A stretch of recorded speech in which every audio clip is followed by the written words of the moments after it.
On est prêt pour la prochaine présentation. Help me to introduce Alex Blackie. Hold on. We have to be sure that it will be more up and not on the side. Okay, good.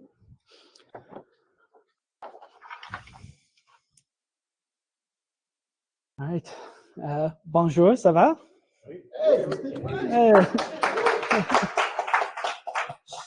Hey, je m'appelle Alex et voici ma présentation souveraineté. How far can we go?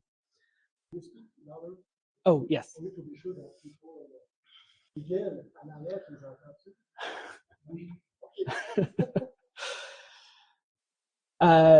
Désolé d'avance. I am a filthy Anglo, so this will be in English for the rest of this. So, sovereignty is easy. All it takes is 3 steps. Step number 1, you go to Amazon Web Services and go to EC2. Then you go up at the top and you select Canada Central. That's it. It's that easy.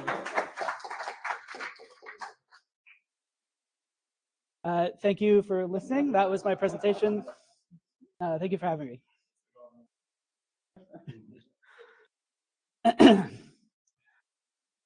So actually, it's more complicated than that. But realistically, there's 4 pillars to sovereignty. I break it down into physical sovereignty. So this is where the server is physically in Canada on Canadian soil. So that's the AWS example.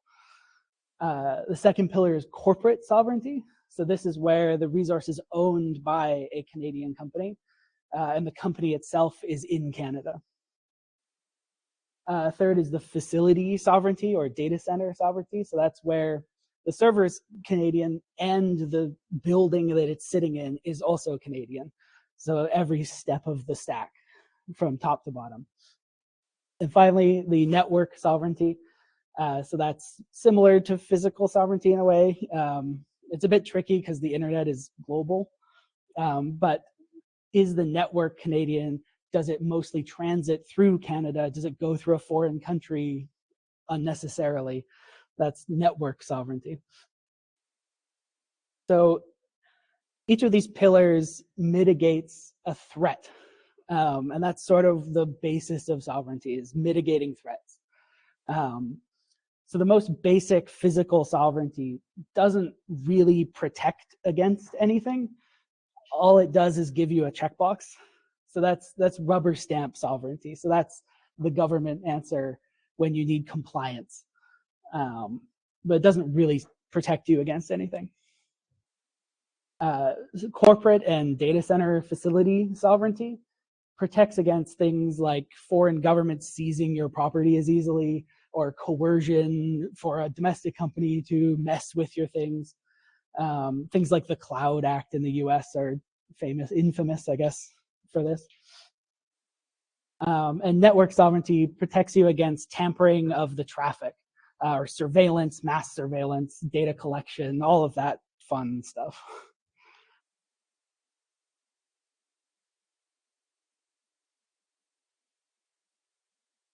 So if we start looking around at everything that's out there, we can start poking holes in everything. So if we look at the cloud, really it only satisfies physical sovereignty in almost every case. Every cloud provides quote unquote sovereign servers, but really it only satisfies the first physical pillar. And really most of them are a foreign company that just bought some server space in Toronto or Montreal. It's not really what sovereign means. It's better than 0%, but 25% is still not a lot. So maybe you give up and you say, I'm done with the cloud. I'm going to buy my own servers. I'm going to put them in my own data center. Well, maybe.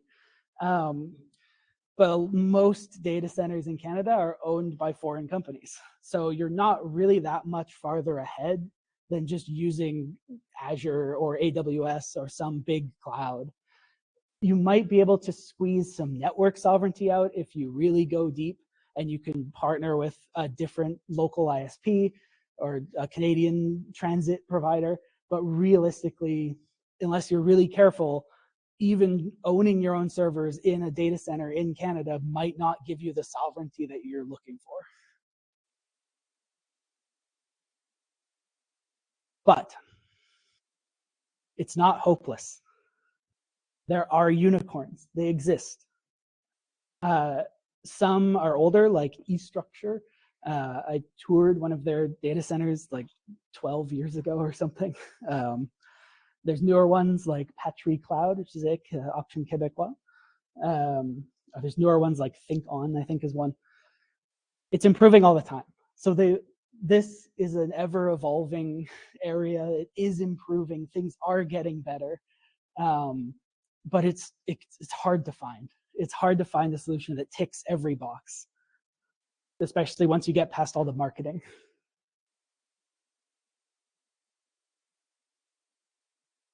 So let's say you choose a Canadian provider. You've solved it, right? You've checked every box. You're fully sovereign. Everything's fine. Well, there are some things we can't fix. All IP addresses in North America are administered by ARIN, the American Registry for Internet Numbers, which is a US nonprofit organization. Now, it's probably fine, but it's not technically sovereign. And so even if you have all of your infrastructure and servers in Canada, your IP addresses might not be sovereign. And that's a whole other layer that you might have to think about. And there's the DNS root servers, which are technically any cast.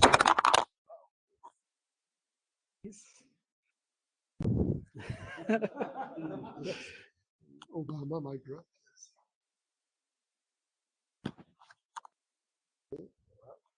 Today.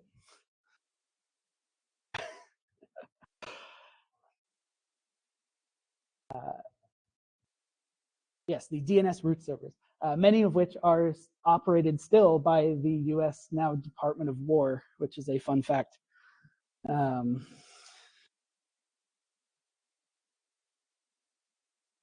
So ultimately, it comes down to what is your threat model? What are the actual threats that you care about, and what do you want to protect against? So a threat like all Canadian IP addresses get forcibly repossessed by ARIN is probably not going to happen. That's extremely unlikely. It's a direct legal violation of ARIN's own bylaws. So, and it's probably a nationwide emergency if it does happen, where the whole country is going to be in chaos and everyone's going to be freaking. So it's probably not something you have to care about, but it is a piece of the puzzle. And the DNS root servers, they're identical, they're international, they don't store any data, they're anycast routed, so technically they satisfy physical sovereignty because they are in Montreal even, but you know, it gets messy. And ultimately, the storage and ownership of the data and the servers matters way more than the actual network or connectivity or all these deeper layers. Okay, so we went through a lot of stuff. Deep breath, we can relax. Let's assume that we've solved all these problems. We have a fully Canadian stack. We have Canadian servers, they're in Montreal, we have all our own IP addresses, it's all safe. So now what? What's left? Now you have a server you can trust. But what about the software that's running on it? In comparison to running a few servers, having a fully sovereign software stack is essentially impossible. It's very, very difficult and gets much more complicated. But crucially, sovereignty is also about the supply chain. Sovereignty is, at the end of the day, sovereignty is about resilience, and supply chain security is part of resilience. If in order to compile your software, you have to download a bunch of packages from America, that is a huge risk to being able to do that in the future in an uncertain world. So how do we fix this? How can we make the software supply chain more resilient against single governments, single vendors, single countries, single people? What can we do? So, bonjour, hi. I'm Alex. I'm a software developer, system administrator, network person. I've been doing professional software development for 16 or so years, I think now. And I've been running my own servers for about as long as that, probably longer. My company, Blackie Ops, I named it after myself, builds Worktree. Worktree is a sovereign alternative to GitHub, GitHub Actions, CI/CD, GitHub packages, all the GitHub things. And we're slowly building out a cloud from scratch that's truly sovereign. Right now we have static sites, and soon we'll have object storage. And soon after that, hopefully a full-featured CDN, container hosting, a bunch of other stuff. So we're getting there. All this to say, Worktree and making a fully sovereign platform has been a huge journey. Currently, we're using a lot of bare metal from OVH, which is a French provider that operates in Montreal. So it doesn't check all of our sovereignty boxes. But just last week, we now have all the paperwork. We have our own autonomous system, our own IP blocks, our own everything. We have a multi-year lease with an ISP in Montreal. We have all of our stuff in Montreal very soon. And it took a lot. But all that to say, I hope that Worktree makes this easier. We had to invent the universe in order to run a sovereign software stack in Canada. And I hope that now that it exists, other people can reuse this and can build on top of it to make things easier to run in Canada. The future I want is someone can sit down, they can write their own software, run it on a Canadian provider, and they don't have to think about it. It's just as easy as using GitHub or using AWS or whatever. It's not this long, arduous path of checking a bunch of dependencies and corporate structures and whatever. And I hope that all of this work that we're doing inspires others to build similar things and solve similar problems, because we can't rely on Microsoft and GitHub for everything forever. We need more diversity in supply chains, in software, in server providers, in data centers, all of these things. We need more people and more companies and more things happening. I don't want to be a second, slightly better monopoly. That doesn't solve any problem. Anyway, that's Worktree. That's my goal, my dreams, and that's my presentation. So thank you so much.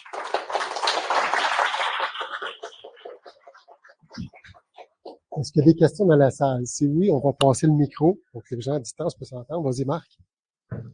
Thank you for the presentation. Why is it called a Worktree? So Git has a feature called Worktree, and I stole it. The domain name was available.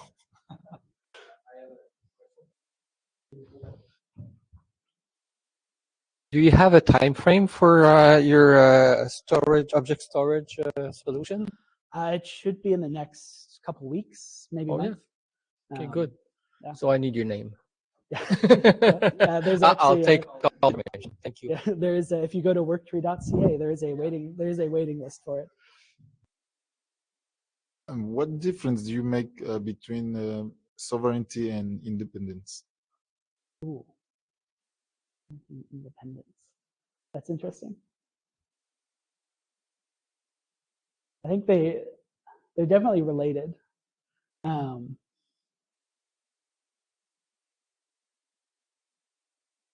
I think it comes down to ownership.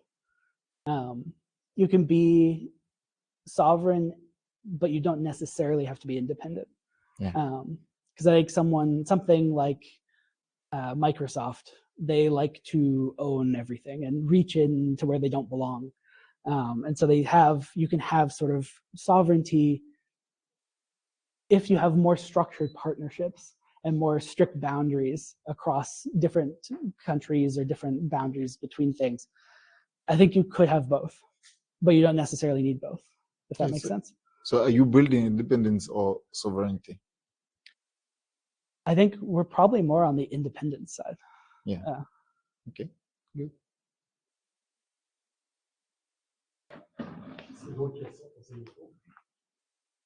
Hi. So this is a pretty complex subject, Alex. Yeah.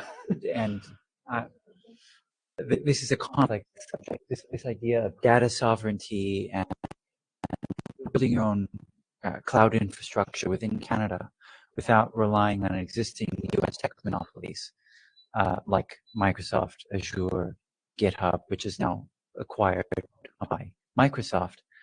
I was just reading that PM Mark Carney released some legislation 2 years ago for basically a Canadian Cloud Act, and the Canadian government released $2 billion in funding to build cloud infrastructure in Canada. I'm curious as to whether you are a beneficiary of that, or whether there are opportunities for investment, private or government, in your company. And then more broadly, so knowing all these risks and knowing the US-Canadian trade war and very tense political situation right now, et cetera, you know, I'm sure there's a lot of demand by Canadians to have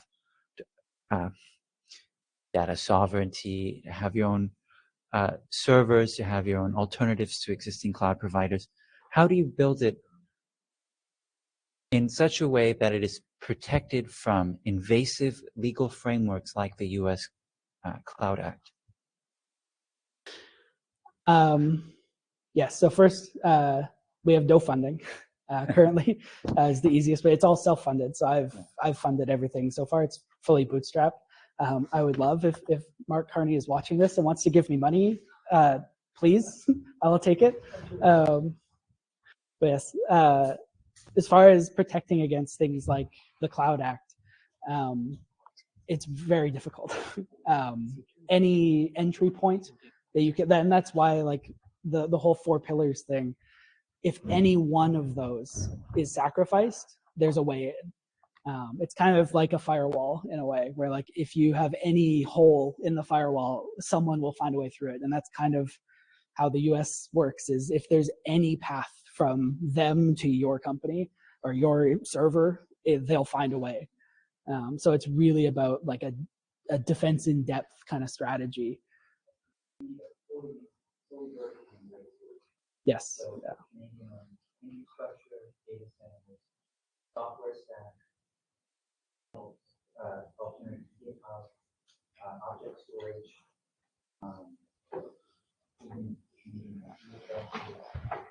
CMS server, and that's a lot for any one startup to do. Right? Yes. Without being able to build an existing startup infrastructure.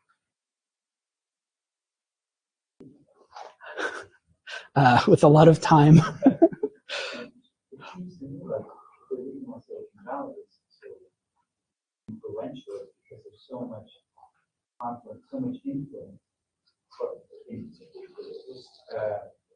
a lot of investment, a lot of risk appetite. Yeah, sorry. C'est des bonnes questions, mais il faut que tout le monde les entende. Okay. C'est une question un peu complexe et un peu longue, donc je vais expliquer. So, I was saying that it seems like to truly build a fully sovereign, true data sovereignty within Canadian borders, you need a fully vertically integrated solution with Canadian cloud providers, data centers, a Canadian software stack, DNS servers, IP addresses, everything. Now, that requires a lot of investment. You're you would have to build everything from the ground up. I don't know how many of these things already exist, how fragmented that ecosystem is. It seems to me that, startups do so well in Silicon Valley because there's already a lot of appetite for risk, VCs that are willing to invest a lot of money in new ideas, and all that infrastructure already exists. So it's like a snowball. There's already a lot of momentum. Yes. Yeah. So the question is, how do you envision it, if not building it all yourself, of creating an ecosystem where other companies like yours can build the data centers, the software stack, object storage, DNS hosting, CDNs, all Canadian, all secure. Yeah, I think we also don't need to build everything from scratch necessarily, but it's more making it resilient against interference. So with like open source software, having clones or forks or mirrors of open source software that are Canadian hosted and protected inside Canada could also prevent those from being tampered with externally or whatever. So, because obviously we're not going to reinvent like Linux ourselves. That is out of the question realistically. But being able to just prevent the supply chain of updates or changes to that software from affecting our fork of it or something. So it's it's a mix of some stuff. So like with Worktree, a lot of it is built from scratch. A lot of it isn't. A lot of it is like open source projects or forks of open source projects. And we're building on top of a lot, obviously. But a lot of it is forking stuff and then maintaining it sort of soft forking it internally. So it's sovereign in that all the dependencies are in Canada, but there is still development happening elsewhere upstream. If that makes sense. Yeah, it makes sense. Yes. So first, thanks for the presentation, like the 25%, the four things about sovereignty. But when you started your presentation, I went straight to Worktree and I started to try to figure out who you were and what this was. But I think the presentation stands on its own. But it's to follow kind of on these questions. Like you've been at this for like 2 years alone, and Linux predates kind of like the greasy wheels of the startup world. Like it wasn't invented by VC funding. Yeah. But you seem to be doing this alone. And what's your end goal here? Like how much runway do you have? Or are you just going to keep doing this? What are you trying to accomplish? Yeah. I don't want to sell the company if that's the underlying, that's not my goal. I have a whole blog post on my website about how much I hate startups selling themselves. I think it's detrimental to everyone. Right now it is, I have a private company that I've just run like consulting through for a long time. So it's just underneath that for now. But yeah, it is a long-term targeting project. I think it's because it's mission driven. It is something that like, even if it doesn't make money, I still want to do it and find a way to do it. Ultimately, it may have to, if it doesn't make money, it'll have to scale back a little bit. But I think the core of it will always, I want to continue doing it for sure. I do have a few friends that I want to bring on in the future. Hopefully I won't be alone forever. Maybe I have another question if you wish to hear it. I think Git hosting and object storage hosting implies a long-term commitment from yourself. Yeah. Do you think you're up to it? Oh yeah. Oh yeah. Sure. Yeah. I mean, we own all our hardware. It's all, we have a multi-year lease on I keep saying we out of habit, but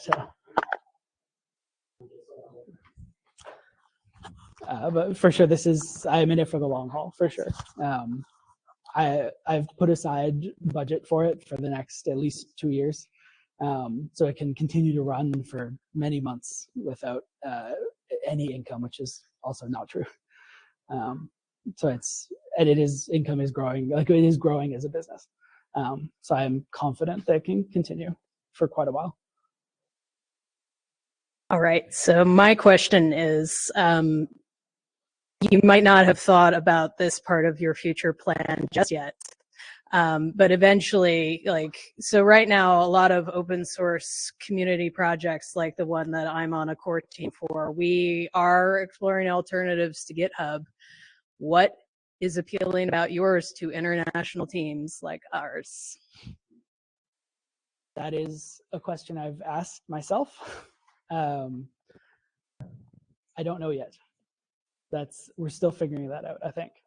I would love for it to be a place where an open source project with international contributors can come. I feel like something like Codeberg has kind of proved that as a model, where it's technically European-based, European-hosted, European-focused, but has all sorts of people on there, all sorts of projects. I think it's more of a marketing challenge than a technical one. I haven't figured that out yet. Well, I hope. Thank you.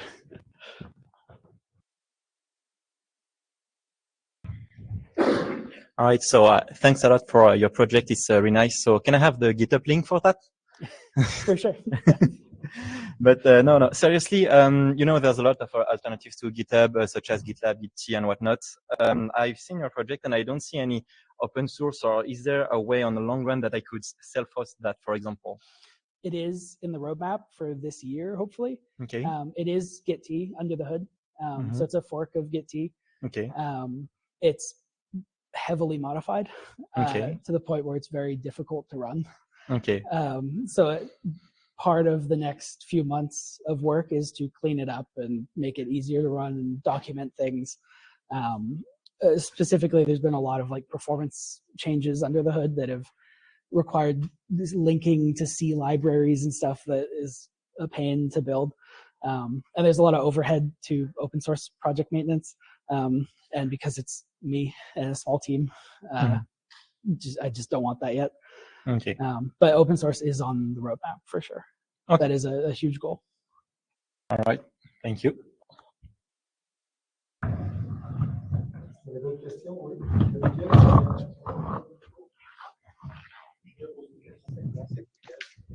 Moi, j'avais une question. Je ne sais pas si je peux poser à distance.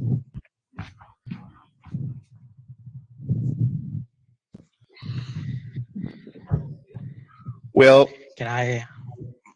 Thank you for the presentation. I have a question, because I'm blind and I want to... Le son du micro de cette personne est absolument abominable.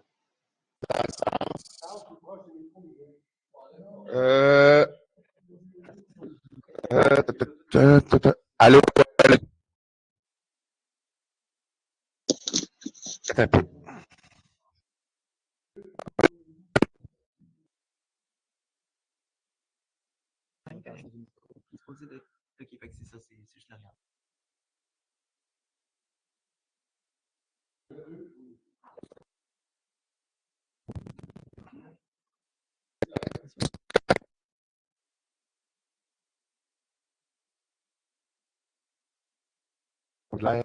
À distance, Martin, tu nous entends? Oui, là, je t'entends très bien, toi. 1, 2, 1, 2. J'entends très bien, Miguel. Bon, OK. Excellent. Excellent, excellent, excellent. OK. Bon. Je recommence ma question. Thank you for the presentation. So, I'm blind, and it's a classic question that I ask every time.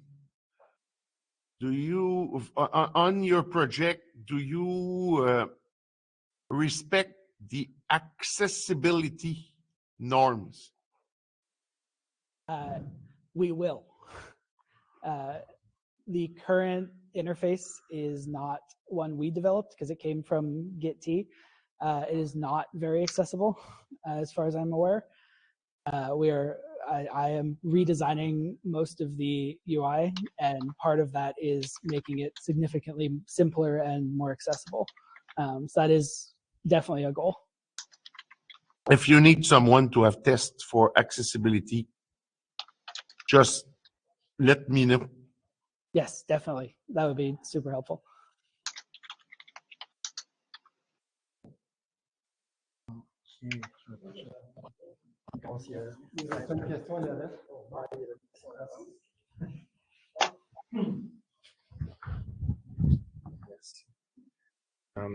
So you talked that you're using Gitty, so you fork Gitty, but there's a community fork called Forge Joe. Mm-hmm. So just wondering why Gitty and not Forge Joe, or where would you see the differences? Thank you. I'm not sure. I've always used Gitty, so I used Gitty. I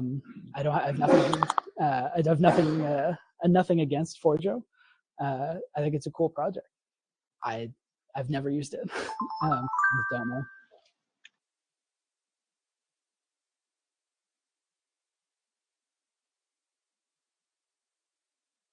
Good. C'est bon? Okay. Merci.